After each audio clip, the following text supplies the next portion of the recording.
New Delhi Prime Minister Narendra Modi of India delivered on Sunday a strident defense of a contentious citizenship law that has fueled deadly protests, accusing opposition politicians of spreading lies and demonstrators of trying to destroy the country through vandalism and bloodshed.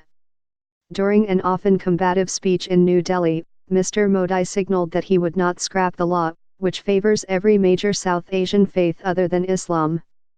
Critics argue that the law is glaring evidence that the government plans to turn India into a Hindu-centric state and marginalize the country's 200 million minority Muslims. Mr. Modi, in his speech, dismissed the notion that the law was discriminatory.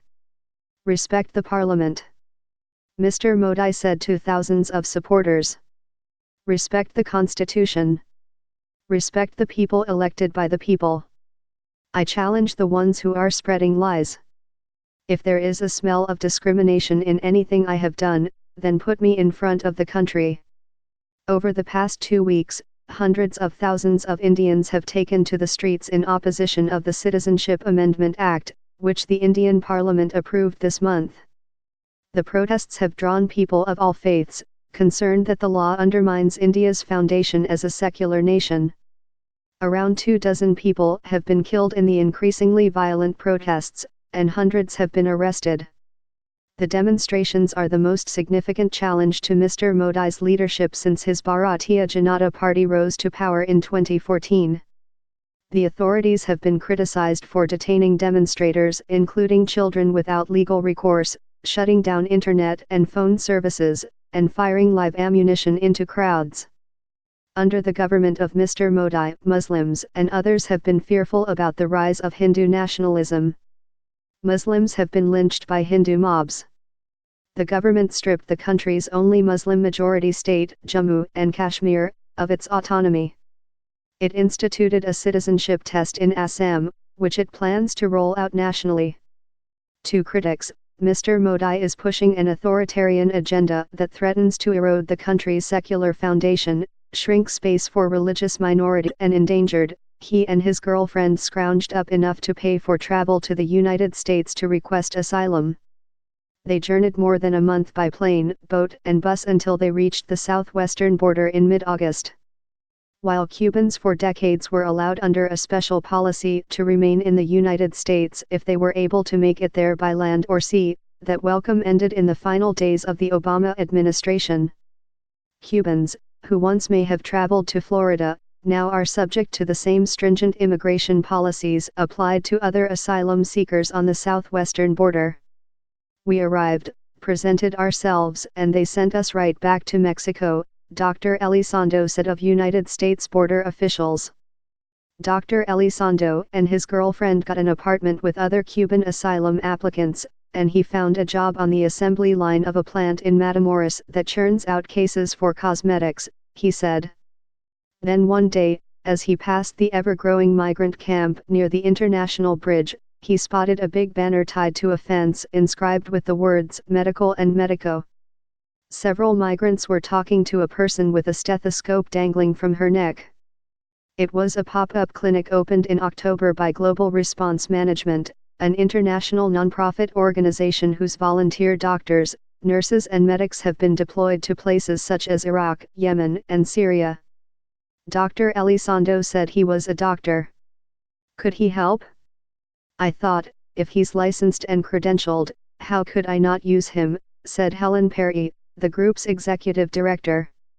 She asked for his medical diploma and other documents, which he sent by WhatsApp. After a 2-day trial, said Ms. Perry, an acute care nurse practitioner, the decision had been made. Everyone agreed, "Darren is fabulous." Exposure to the elements, overcrowding and lack of sanitation, there are few showers and the portable latrines are foul, have created conditions for illness to spread in the sprawling camp. Yet many migrants fear venturing far outside the camp, even to seek medical care, because so many people have been victims of crime. "Thank God for the Cuban doctor," said Luis, a Honduran migrant whose family has been living in the encampment since September. Luis, who like other migrants at the camp did not want his last name published, said he had recently taken his 9-year-old daughter to Dr. Elizondo for a chronic cough. The physician determined she had bronchitis and successfully treated her. Inside a gray tent lay Angel, a 10-year-old from Honduras who had fractured his left leg playing soccer.